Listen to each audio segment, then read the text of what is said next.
This has been a busy week with news and rumors, like a July Nintendo Direct rumor, Little Nightmares release date, Final Fantasy XVI coming to Switch 2, and much more.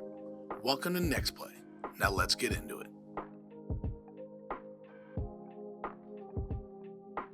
We finally have a release date for Little Nightmares 3, along with an upgraded version of the first game.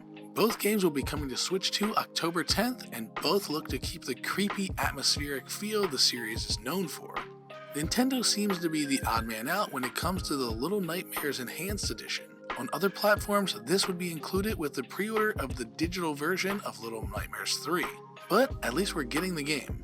The first two Little Nightmare games were so creepy and atmospheric, and they were one of those games that I really enjoyed but only played through once. So being able to play through the first game again will be nice, but it's kind of weird that they released it on the same day that the third game's coming out, because let's be honest, we're probably playing the third game. Now the question is, how will it be released? On an actual game cart, key cart, or just digital only? Either way, I'm excited for that, and hopefully I can make some time for it in October. We'll see. Will Sonic Racing CrossWorlds be the ultimate kart racer? Probably not, but it will have a unique roster. We've seen the leaks, and now we know they're real. Nickelodeon characters will be joining the race. SpongeBob and friends will be revving up their engines alongside the Ninja Turtles and Avatar Legends. There are still 2 more character announcements on the way, so who knows who will be joining the lineup.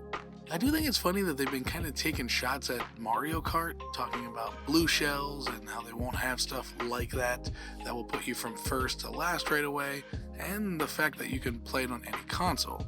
Now with this bigger roster of just like strange characters, I'm shocked that they haven't brought that up either, since Mario Kart World only has Mario characters, unlike 8, which had Nintendo characters. As for the 2 other characters, I have no clue who else they could do. It would be insane if they just went totally bonkers and did some Cartoon Network characters, but I don't know, maybe like Jake and Finn from Adventure Time, who knows. But these characters that they announced, I did not see coming. Minecraft, all the Sega characters, which is great too, and now this Nickelodeon collab. This game's roster is going to be crazy.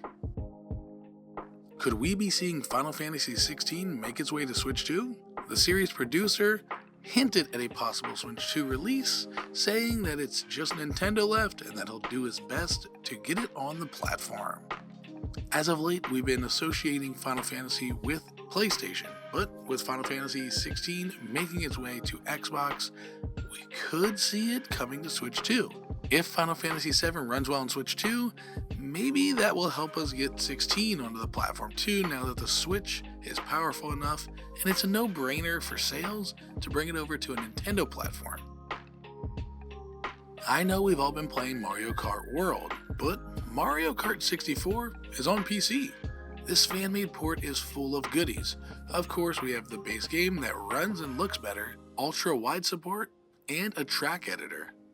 While we'll most likely never see a port to PC for a Nintendo game, seeing things like this is what I want on NSO.